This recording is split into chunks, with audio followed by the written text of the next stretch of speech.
Muy bien, dejo preparado esta sesión eh,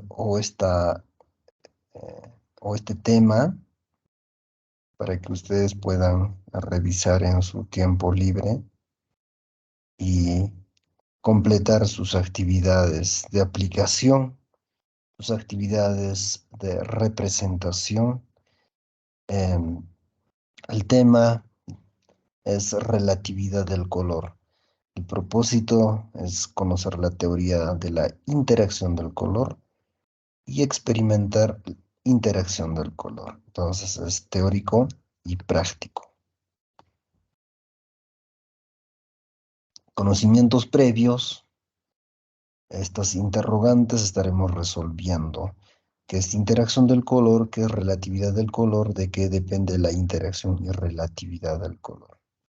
Entonces, como conocimiento previo para la relatividad del color es necesario de que conozcamos estos tres procesos: la sensación relacionado con los sentidos, la percepción relacionado con el cerebro, ¿no es cierto? De todo, de todo lo sensorialmente eh, em, captado por los sentidos, ¿no es cierto? Y finalmente la interpretación que tiene que ver con la codificación creativa, ¿no es cierto? Ya encontrando un lenguaje, en este caso, gráfico. Sensación.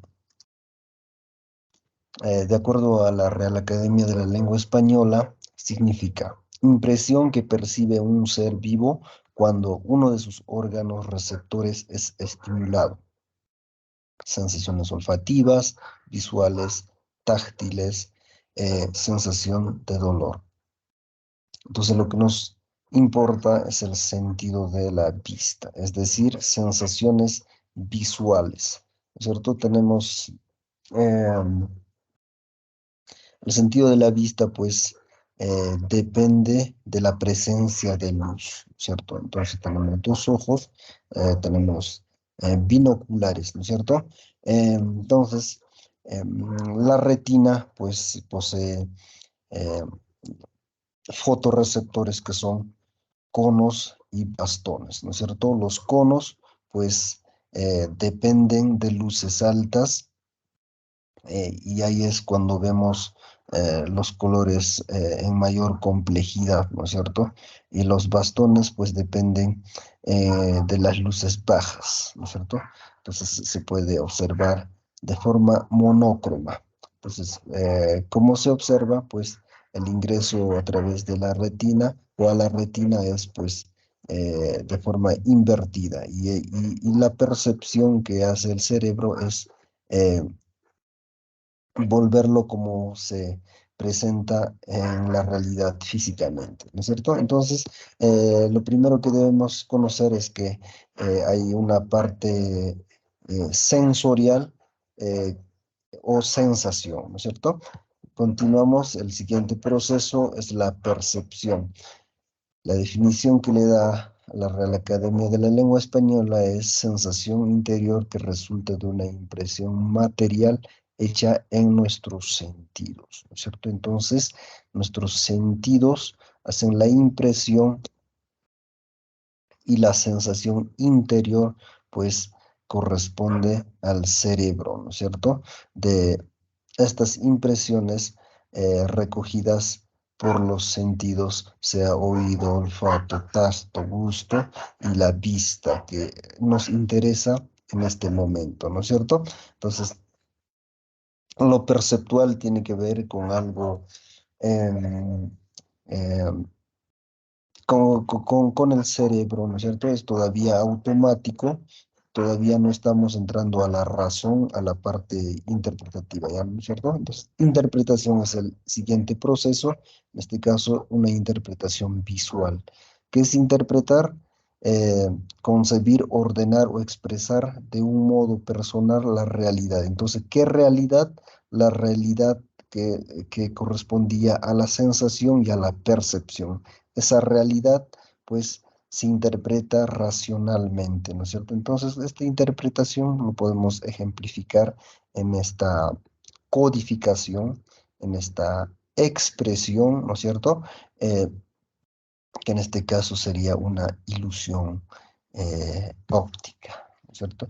Entonces, ya para entrar de lleno a la relatividad del color o la interacción del color, tenemos que referirnos a su autor Joseph Albers, ¿no es cierto? Entonces, Joseph Albers también, pues, ha sido parte de la escuela de la Bauhaus, ¿no es cierto? Pionero en el arte moderno, en el arte abstracto.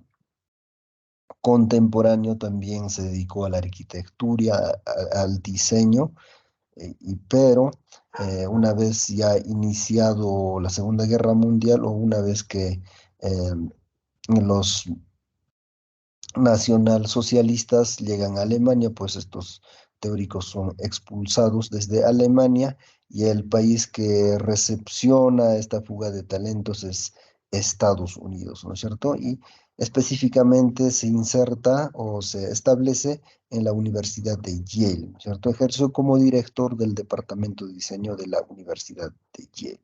¿Ok? Fue también diseñador, fotógrafo, tipógrafo y poeta, pero principalmente es conocido por ser pintor abstracto, ¿no es cierto? Entonces, estas teorías que él tiene, estos postulados, pues son eh, ejemplos de pintura abstracta. Es autor del libro Interacción del color, ¿ok? O también ya posteriormente conocido como relatividad del color. Entonces, el color siempre va a ser relativo. Interacción del color, ok, tenemos dos términos. El primer término que constantemente se usa es el contraste simultáneo, ¿cierto? Tenemos simultáneamente dos figuras, ¿no es cierto?, con fondos diferentes, figuras idénticas, ¿no es cierto? Simultáneamente tenemos dos figuras y fondos diferentes, ¿no es cierto? Entonces, este tono de color pareciera que es más oscuro que este, ¿no es cierto? Pero en realidad son del mismo tono. Ahora, la teoría del contraste simultáneo, pues nos dice, un color es más oscuro mientras más claro es el color que la rodea y viceversa. Un color se hace más claro mientras más oscuro es el color que la rodea. Entonces tenemos aquí un color oscuro, pues al estar simultáneamente junto a este tono, pues hace que este tono, pues pareciera que se aclara un poquito más, ¿no? Y acá está rodeado de colores claros, entonces este tono pareciera que es más oscuro, ¿no? Entonces tenemos la parte representativa y la parte expresiva, la parte creativa, ¿no es cierto? La parte interpretativa. Entonces, basados en estos esquemas representativos. Entonces, ¿qué es contraste simultáneo? Efectos de tono y luminosidad que ocurren simultáneamente, ¿no es cierto? Entonces, se hace juego de tonos y luminosidades, ¿no es cierto? Pero tiene que ser de forma simultánea. Interacción del color, seguimos en el contraste simultáneo, afecta a la percepción de la saturación y brillo, ¿ok? Entonces tenemos un color saturado, otro color saturado. Entonces, eh, los fondos siempre van a variar y la figura siempre va a ser la misma. Pero al estar rodeado cada figura de colores distintos, pareciera que son tonos diferentes, pero en realidad son el mismo tono. Un mayor ejemplo es este, ¿no? Influye aunque no haya color. Tenemos ejemplos acromáticos, figuras sin color. Estos dos tonos son el mismo. ¿No es cierto? Es la misma tonalidad, pero están rodeados de fondos diferentes. Uno es oscuro, otro es claro. Entonces, la figura que está rodeada de fondo oscuro pareciera que es más claro. Y este cuadrado que está rodeado de tonos más claros pareciera que es más oscuro, ¿no es cierto? Entonces, en esto consiste pues el contraste simultáneo. Entonces, la parte expresiva nos muestra claramente, ¿no? El ejemplo, los recuadros A y B tienen exactamente el mismo tono. Los recuadros A y B y valor de luminosidad.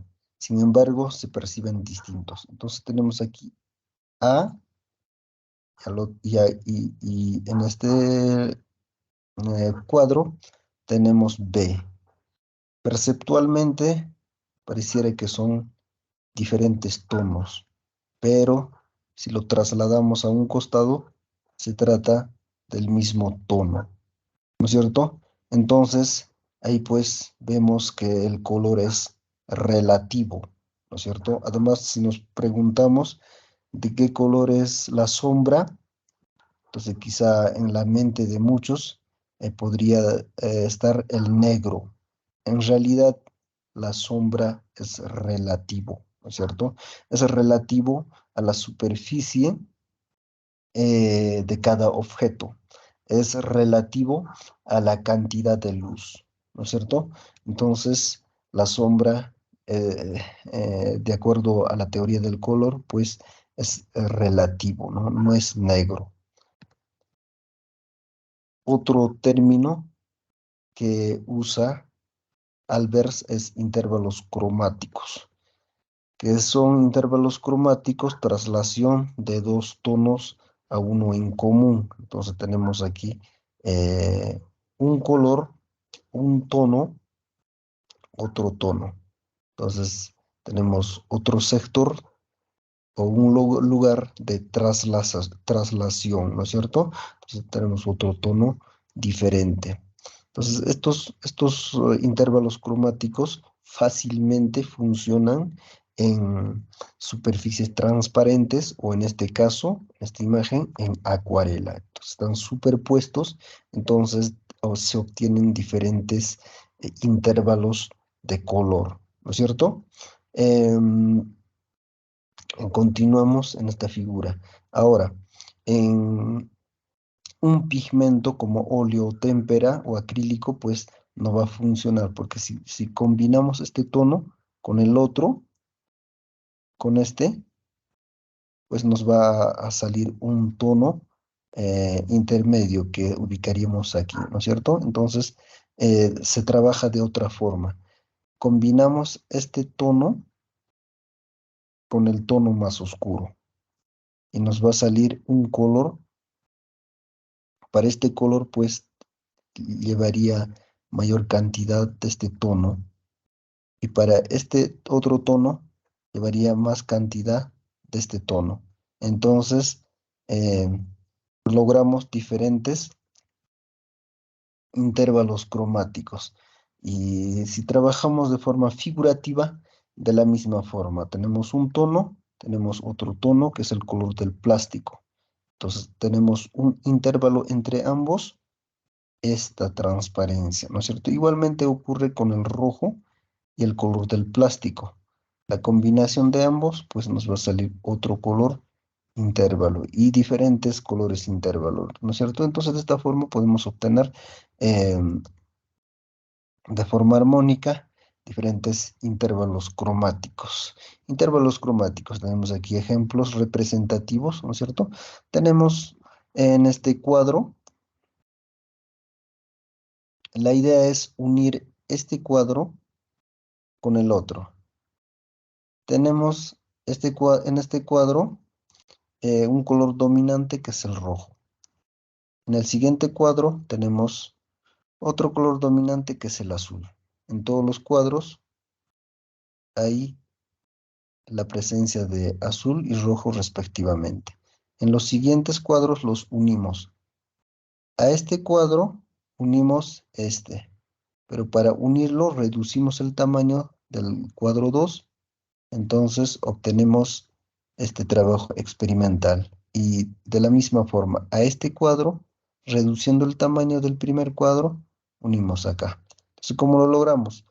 Eh, Primero hacemos una escala añadiendo blanco, pero no solamente blanco. También en este cuadro debe ir cantidades de azul, pequeñas cantidades de azul.